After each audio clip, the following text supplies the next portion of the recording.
Taste the Daily.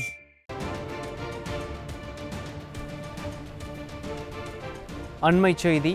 சம வேலைக்கு சம ஊதியம் வழங்காத திமுக அரசை கண்டித்து 8வது நாளாக போராட்டம் நடத்தி வரும் இடைநிலை ஆசிரியர்கள் சாலை மறியலிலும் சாலையில் படுத்து உருண்டு கொண்டும் போராட்டத்தை தீவிரப்படுத்திய நிலையில் அவர்களை வலுக்கட்டாயமாக கைது செய்து ஏவல்துறையினர் அராஜகத்தில் ஈடுபட்டு வருகின்றனர். இது தொடர்பான விரிவான விவரங்களை வழங்குகிறார் நமது செய்தியாளர் கோபாலகிருஷ்ணன். கோபாலகிருஷ்ணன், வணக்கம். அங்க இருக்கக்கூடிய கள நிலவரங்கள் என்ன? நீங்க முழுமையான விவரங்களை பதிவு பண்ணலாம். சம வேலைக்கு சம ஊதியம் வழங்க கோரி இடைநிலை ஆசிரியர்கள் கடந்த 8 நாட்களாக சென்னையில் பல்வேறு கட்ட போராட்டங்களை நடத்தி வருகின்றனர். 8வது நாளான இன்று சென்னை ராஜாஜி சாலையில் உள்ள மாவட்ட ஆட்சியர் அலுவலகத்தை முற்றுகையிட்டு போராட்டம் நடத்துவதற்காக தூய்மை பணியாளர் இடைநிலை ஆசிரியர்கள் 2000க்கும் அதிகமானோர் சரியாக 11:30 மணி அளவில் மாவட்ட ஆட்சியர் அலுவலகம் நோக்கி வந்தனர். அவர்களை காவல்துறையினர் தடுத்து நிறுத்தியதோடு மட்டுமல்லாமல் அவர்களை தற்போது குண்டுக்கட்டாக கைது செய்து வருகின்றனர். அதன் நேரடி காட்சிகளை நாம் தற்போது பார்த்து கொண்டிருக்கிறோம். குறிப்பாக மாவட்ட ஆட்சியர் அலுவலகம் அமைந்திருக்கக்கூடிய ராஜாஜி சாலையில் அவர்கள் திடீரென மறியல் போராட்டத்திலும் ஈடுபட்டனர். போராட்டம் நடத்தி வரும் இடைநிலை ஆசிரியர்களுக்கு பேச்சுவார்த்தை, அதே போன்று கோரிக்கைகள் நிறைவேற்றுவது தொடர்பாக எந்தவித வாக்குறுதியையும் தமிழக அரசு அளிக்காத நிலையில் இன்று 8வது நாளாக அவர்களது போராட்டம் தீவிரமடைந்திருக்கிறது.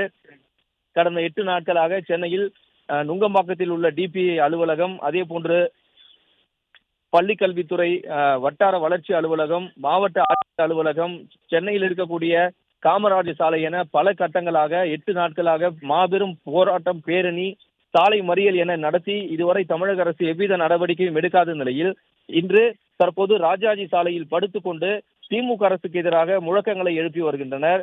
மிக மிக பரபரப்பாக இருக்கக்கூடிய இந்த மாவட்ட ஆட்சியர் அலுவலகம் அமைந்துள்ள ராஜாஜி சாலையில் போராட்டத்தில் ஈடுபட்டு வந்த இடைநிலை ஆசிரியர்களை காவல்துறையினர் தற்போது குண்டுகட்டாகவும் தரதரவென இழுத்து சென்றும் கைது செய்து வருகின்றனர். இடைநிலை ஆசிரியர்களுக்கு அவர்களது ஒற்றை கோரிக்கையான சம வேலைக்கு சம ஊதியம் என்ற கோரிக்கையை திமுக ஆட்சிக்கு வந்ததும் நிறைவேற்றுவதாக வாக்குறுதி அளித்து இதுவரை 4 ஆண்டுகளாக நிறைவேற்றாமல் காலம் தாழ்த்தி வருவதாக இடைநிலை ஆசிரியர்கள் குற்றம் சாட்டி வருகின்றனர். அதாவது தமிழகத்தில் 2009ஆம் ஆண்டுக்கு பிறகு பணியில் சேர்ந்த இடைநிலை ஆசிரியர்களுக்கும் அதற்கு முன்னதாக பணியில் சேர்ந்த இடைநிலை ஆசிரியர்களுக்கும் உள்ள ஊதிய முரண்பாடுகளால் கடந்த பல ஆண்டுகளாக பல்வேறு இன்னல்களை சந்தித்து வருவதாகவும் 2021ஆம் ஆண்டு திமுகவின் தேர்தல் வாக்குறுதியில் இடைநிலை ஆசிரியர்களின் ஊதிய முரண்பாடு களையப்படும் என்ற வாக்குறுதி இதுவரை நிறைவேற்றாமல் காலம் தாழ்த்துவதாக திமுக அரசுக்கு எதிராக அவர்கள் கண்டன முழக்கங்களை தற்போது எழுப்பி வருகின்றனர். திமுக அளித்த 311வது தேர்தல் அறிக்கையை நெற்றியில் வைத்துக் கொண்டும் பதாகைகளை கையில் ஏந்தி கொண்டும் திமுக அரசுக்கு எதிராக முழக்கங்களை எழுப்பி வரும் இடைநிலை ஆசிரியர்களை தற்போது காவல்துறையினர் குண்டுக்கட்டாக கைது செய்து வருகின்றனர். ராஜாஜி சாலை முழுவதுமே பல்வேறு இடங்களில் இடைநிலை ஆசிரியர்கள் அணி அணியாக பிரிந்து இந்த எதிர்ப்பை பதிவு செய்து வருகின்றனர்.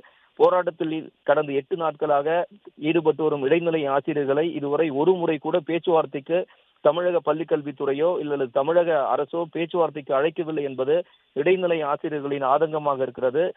கோரிக்கை நிறைவேறும் வரையோ அல்லது கோரிக்கை நிறைவேற்றுவதாக வாக்குறுதி அளிக்கும் வரையிலோ தாங்கள் இந்த போராட்டத்தை கைவிடப் போவதில்லை என்றும் தொடர்ந்து தமிழக அரசுக்கு எதிரான இந்த போராட்டங்களை தொடர்ந்து முன்னெடுத்து செல்வோம் என்றும் அவர்கள் எச்சரித்து உள்ளனர்.